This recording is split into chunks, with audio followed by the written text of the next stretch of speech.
असा दोस्त बिनी दोस्तन पाजी नेक नियती से सच्चाई से खुलूस से दिलेरी से बहादुरी से मुलाजमन के मसलन के लाए हैदराबाद का मीदे कराची का मीदे पर जिते मुल्क की किस्मतों जा फैसला था थियन इस्लामाबाद ओसी ताईं भी एहतजाज कया मुलाजमन से मोहब्बत कंदड़ माण्हुनि ने कोशिश करे जो असांजो अलायंस हुयो उन अलायंस के खत्म करे असांजो पाण में इलाह करायो अॼु खां न पर असांजो ऐलान कयो आहे 25 तारीख़ 26 तारीख़ खां वठी त सिंध में सिर्फ़ हिकु एम्प्लॉइज अलायंस आहे जंहिंजो चेयरमैन हाजी सरोफ ख़ासकली आहे ऐं असां इहा बि ॻाल्हि तइ कई आहे त जेके बि तंज़ीमनि जा अॻुवान आहिनि उहो आपका जो हुजे उहो सप्ला जो हुजे उहो सब्जेक्ट स्पेशल जो हुजे जेका भी तंजीम आहे उन्हनि सभु जेके तंजीमनि जा अॻुवान आहिनि उहे समूरा मेंबर आहिनि ऐं सभिनी जी बराबरि जी हैसियत आहे असांजो वॾो सिर्फ़ु हिकिड़ो साईं अशरफ ख़ासकली साहब आहे पेटेल होंदड़ असांजी इलेक्शन प्रोसेस तो हले हिन वक़्तु आईनी तौर ते असां आईनी ऐं तंज़ीमी माण्हू आहियूं असां पेटेल जा कुल जेको उहिदेदार हुन वक़्तु असां कुल 100 काल आहियूं असां उते नुमाइंदा आहिनि अलायंस में मुंहिंजो भाउ मुंहिंजो साईं मुंहिंजो मोहतरम साईं गुलाम रसूल उमर ऐं सिकंदर जतो इहो कुल पाण बराबरि आहे ऐं अॼु असां साबित करे ॾेखारियोसीं नंढे मुलाज़िम खां वठी 22 ग्रेड जे मुलाज़िम ताईं को बि फ़र्क़ु कोन सिर्फ़ु समूरा पाकिस्तान ऐं सिंध जे मुलाज़िमनि जे वसी तर मुफ़ादे खां लेटरनो सां कुल गॾु हुया ऐं कुल सिंध एम्प्लॉइज अलायंस जे चेयरमैन जी क़यादत जे हर हुकुम के लबैक पिया चवनि ही जेको इत्तेहाद जुड़ियो आहे ही इत्तेहाद मुल्क जे मज़लूम माण्हुनि जो आहे मिस्कीन माण्हुनि जो आहे पहिरें ग्रेड खां वठी 22 ग्रेड ताईं जेके असां सरकारी मुलाज़िम आहियूं असां सभु स्टेक होल्डर बि आहियूं असां हक़ीक़त पुछो त हिन धरतीअ ते रहंदड़ मज़लूम माण्हुनि जा ग़रीब माण्हुनि जा सतायल माण्हुनि जा सड़ियल फटियल तबिके जा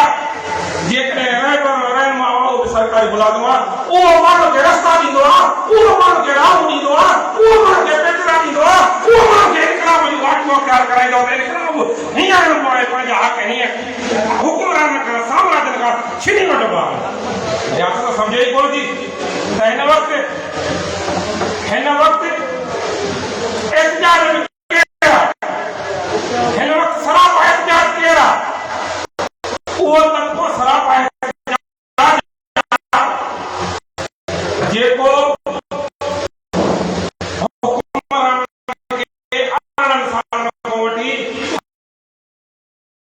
हक़ी नाहक़ी इक़्तिदार ते विहारे वेठो आहे असां हर खे इक़्तिदार खे विहार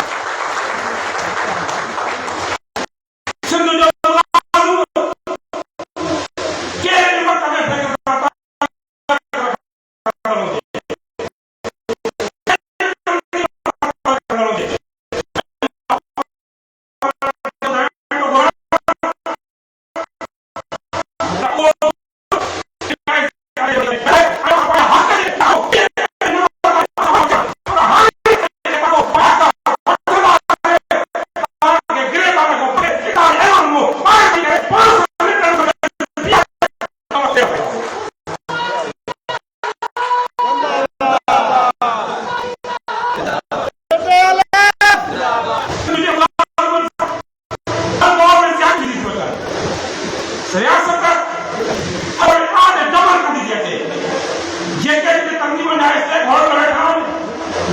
सभिनी जो 15-20 साल जो तजुर्बो ऐं हर हिकु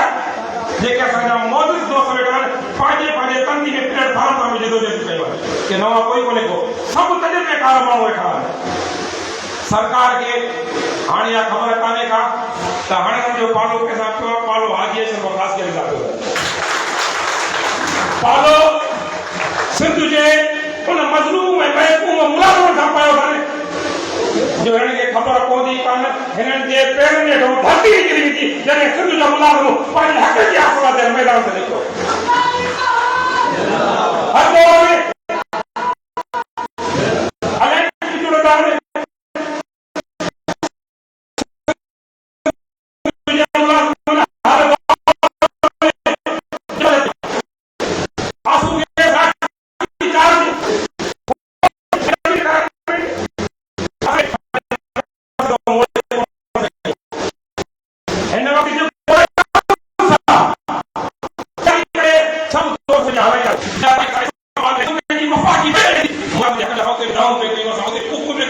असां उते इहो ॾेयूं आखूं ॾे करे सिंध जे मुलाज़िमनि सां पाकिस्तान जे मुलाज़िमनि सां ना थो थिए ना इंसाफ़ी थी थिए उहा दोराई थी थिए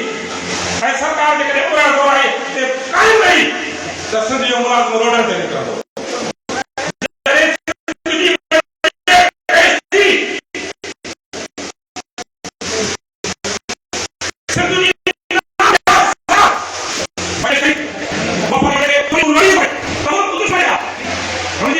पाकिस्तान पीपल्स पार्टी की लेबर जो पाकिस्तान जो सदर है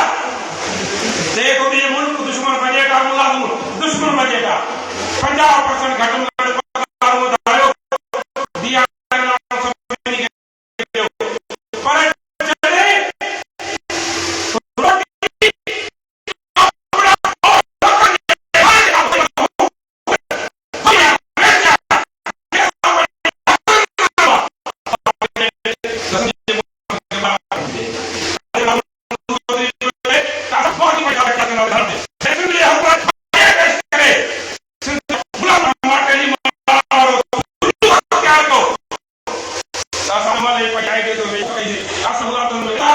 सरकार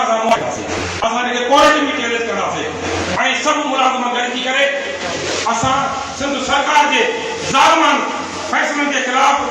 असां मैदान ते आया आहियूं DRA अलाउंस वफ़ाक़ी गवर्नमेंट ॾिनो आज़ाद कश्मीर ॿिए पाकिस्तान खे फॉलो कंदो आहे उन्हनि ॾिनो 30% गिलगित बाल्टिस्तान उन ॾिनो 30% KPK ॾिनो 15% 20% बलोचिस्तान में ॾिनो सिंध गवर्नमेंट ऐं पंजाब जी गवर्नमेंट असांखे DRA अलाउंस ॾियण लाइ तयारु न आहे असां लड़ियूं पिया कयूं असां डाऊं पिया कयूं असां कूकू पिया कयूं त असांखे DRA अलाउंस ॾियो वरी सिंध सरकार चवंदा वरी सोल पाइण तपाए कंदा वरी मथो कारो कानून नाफ़िज़ करे असांजी जेका पेंशन जेको मुलाज़िम जी आख़िरी बटाई थी थिए पई असांजी उहा आहे अञा हेॾो कानून जी तयारी में पंजाब में LPR ते पाबंदी आहे चवंदा त सिंध में LPR वारो सिस्टम बि जेको आहे उहो बि अंदरि उहो बि ख़तमु कंदासीं असां एम्प्लॉइज अलायंस जी क़यादत खे गुज़ारिश था कयूं त सिंध जो मुलाज़िम हिन वक़्तु कल्ह रिपोर्ट हुई त 31,000 सिंध जा मुलाज़िम रिटायर करे विया जिनके 5 साल जी पिया जिनके 2 साल जी पिया 3 साल जी पिया उहे जेकॾहिं रिटायर कनि पिया 31 सितंबर में त सरकार उहे ई नोटिफिकेशन कढी आहे त जेकॾहिं 1 साल अॻु कंदो त 2% कढिबो 2 साल अॻु कंदो त 4 कढिबो 5 साल अॻु कंदो त 10% कढिबो हर पासे खां सिंध जे मुलाज़िमनि जी रफ़्तार रोक कई थी वञे हाणे सिंध जे मुलाज़िमनि जे इन्हनि जो इम्तिहान आहे त हू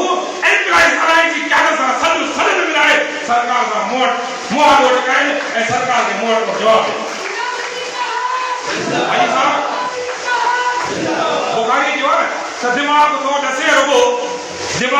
डसे रहो बेकार आसरा रफीक राखा दिए हजार आसरा उम्मीद में उम्मीद बार आसरा यकीन ते यकीन बेशुमार आसरा इन वक्त सिंध जो मुलाजिम मजबूर है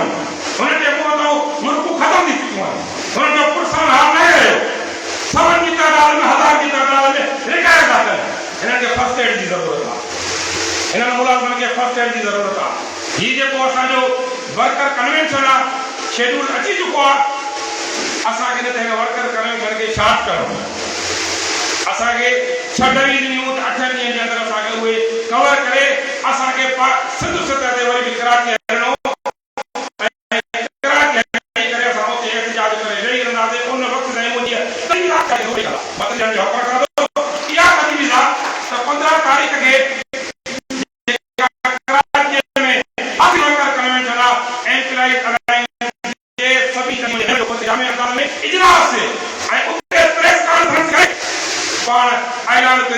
फिलानी तारीख़ ते कराची में दाख़िल थींदासीं ऐं दाख़िल थींदासीं त पंहिंजनि मुलाज़िमनि खे मोटिवेट कयूं जीअं ईंदा असांजा दोस्त कराची में पहुचंदा आहिनि को चवंदो मां सदर थो वञा काका लाइ वठिणो आहे को चवंदो मुंहिंजी अधी इज़त रहे मुंहिंजो भाउ अचे थो रहे सिर्फ़ु ईंदा आहिनि नालो दाख़िल कराए अटेंडेंस हाणे हलिया वेंदा आहिनि दोस्तनि खे मोटिवेट करणो आहे त लखनि जी तादाद में दोस्त शामिल थी करे कराची में कैंप क़ाइमु कजे उन वक़्तु कैंप क़ाइमु हुजे जेसीं ताईं हीअ नोटिफिकेशन वापसि न थींदी जेसिताईं